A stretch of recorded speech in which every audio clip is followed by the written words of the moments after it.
सम्मानित साथियों, नमो बुद्धाय, जय भीम। आज के अम्बेडकर संदेश में आपका हार्दिक स्वागत है। बात करेंगे संघीय ढांचा समिति की 35वीं बैठक 15 अक्टूबर 1931 को होती है।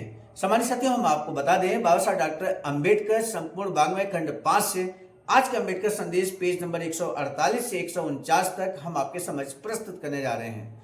अपेक्षाकृत आज का अम्बेडकर संदेश बेहद सारगर्भित है, इसलिए हमारा निवेदन है, अम्बेडकर संदेश सारगर्भित होने की वजह से आपको अंत तक जरूर बात कर लेना चाहिए।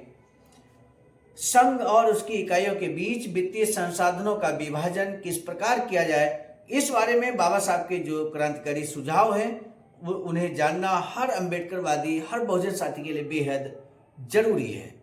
बाबा साहब संघीय वित्त उप समिति की रिपोर्ट पर बहस करते हुए, अपने जवाब को रखते हुए बाबा साहब जो स्पीच देते हैं संघीय ढांचा समिति के समक्ष उपस्थित सभी सदस्य एवं पदाधिकारियों के समक्ष, वो जानना बहुत जरूरी है। बाबा साहब कहते हैं, अध्यक्ष महोदय, कल मैंने आपका ध्यान इस तथ्य की ओर आकर्षित किया था कि वित्तीय समिति ने संघ सरकार के लिए जो वित्तीय प्रणाली प्रस्तावित की है वह मुझे अपर्याप्त और अविकासशील लगती है। यह उस भार के अनुरूप नहीं है जो किसी आपात स्थिति के उत्पन्न होने पर संघ की सरकार पर पड़ सकता है, और इसलिए दोनों सरकारों के लिए आयकर को आय का एक समान स्रोत बनाकर उप समिति द्वारा राजस्व के प्रस्तावित आवंटन में परिवर्तन किया जाना चाहिए।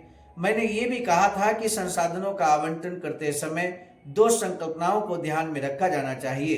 पहली संकल्पना यह है कि वित्तीय व्यवस्था चाहे वह संघीय हो चाहे प्रांतीय, स्वायत्त और आत्मनिर्भर होनी चाहिए। दूसरा यह कि ऐसी नहीं होनी चाहिए जिससे कार्यकारिणी में उत्तरदायित्व की वह भावना कम हो जाए जो उसकी विधानमंडल के प्रति होनी चाहिए।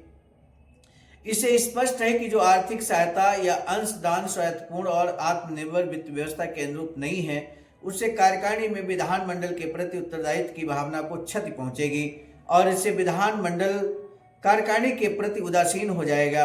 पूर्ति को अस्वीकृत करने की शक्ति और बाहर से प्राप्त पूर्ति के विनियोजन को अस्वीकृत करने की शक्ति का होना कार्यकारिणी को नियंत्रित करने और उसे विधानमंडल की इच्छा के अनुरूप ढालने के लिए समान रूप से प्रभावी नहीं है। इस दृष्टिकोण से राजस्व के साधनों को विभाजित करने की समस्या अत्यंत महत्वपूर्ण हो जाती है। आप उन्हें इस प्रकार विभाजित कर सकते हैं कि इससे संघ और प्रांत दोनों की वित्त व्यवस्था स्वायत्तपूर्ण और आत्मनिर्भर बन जाए, या आप इसे इस प्रकार विभाजित कर सकते हैं कि इसके विभाजन के बाद जो वित्त व्यवस्था बने वह आर्थिक सहायता और अंशदानों के द्वारा समायोजन किए बगैर स्वायत्तपूर्ण न हो और आत्मनिर्भर न बन सके।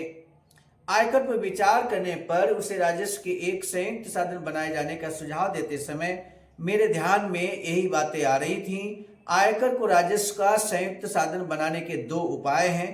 पहला, जिसे आप साधन का पृथक्करण और आय का विभाजन कह सकते हैं, और दूसरा साधनों का आवंटन या बंटवारा और आय का विभाजन।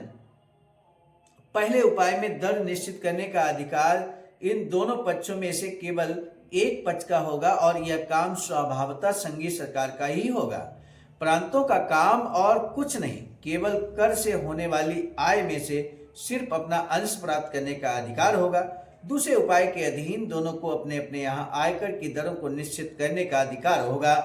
एक प्रांत आयकर की अपनी दरें निश्चित करेगा जो उसी प्रांत में लागू होंगी। संघ आयकर की अपनी दर निश्चित करेगा जो संघ की सभी इकाइयों में लागू होंगी। इस बारे में कि आयकर निश्चित करने और उसे वसूल करने के लिए संघीय सरकार का प्रशासन बना रहे, मेरा विचार है कि राजस्व के आवंटन के लिए दूसरा उपाय अपनाया जाना चाहिए। यह उस प्रणाली से बहुत ज्यादा भिन्न नहीं होगी जो फ्रांस, बेल्जियम और अन्य यूरोपीय देशों में प्रचलित है। इस योजना के तहत आयकर की दो दरें होंगी।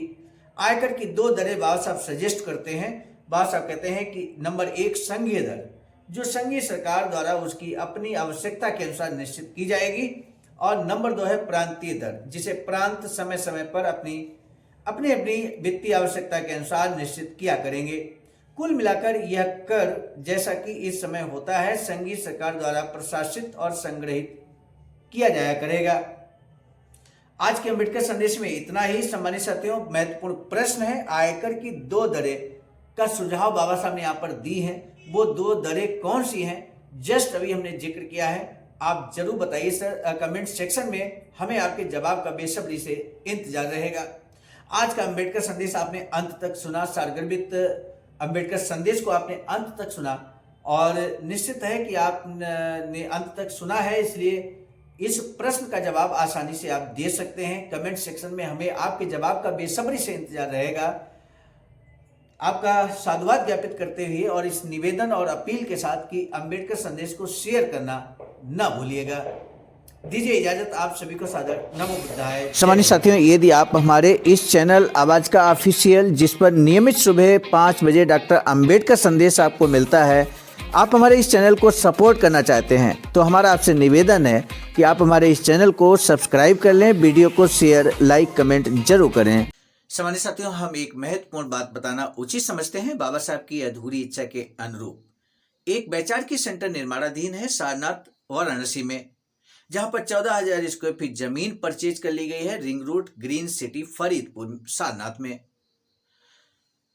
वैचारिकी सेंटर के प्रशासनिक ब्लॉक का निर्माण कार्य कंप्लीट हो चुका है। शानदार बेहतरीन प्रशासनिक ब्लॉक का निर्माण पूर्ण हो चुका है। आगे अब मुख्य भवन को बनाने की बारी हम सबकी है और इस हेतु आप दिए गए अकाउंट नंबर पर अपना अमूल्य योगदान कर सकते हैं। आज का अंबेडकर संदेश हम लेकर उपस्थित हुए थे मिशन नायक बुद्ध मित्र मुसाफिर सर, राष्ट्रीय अध्यक्ष आवाज का नई दिल्ली की प्रेरणा में, और प्रस्तुतकर्ता क्रम में मैं स्वयं सर्वजीत आर्य, राष्ट्रीय मीडिया प्रभारी, IT सेल आवाज का नई दिल्ली। मिलेंगे नए डॉक्टर अंबेडकर संदेश में, तब तक दीजिए इजाजत। आप सभी को सादर नमो बुद्धाय। जय।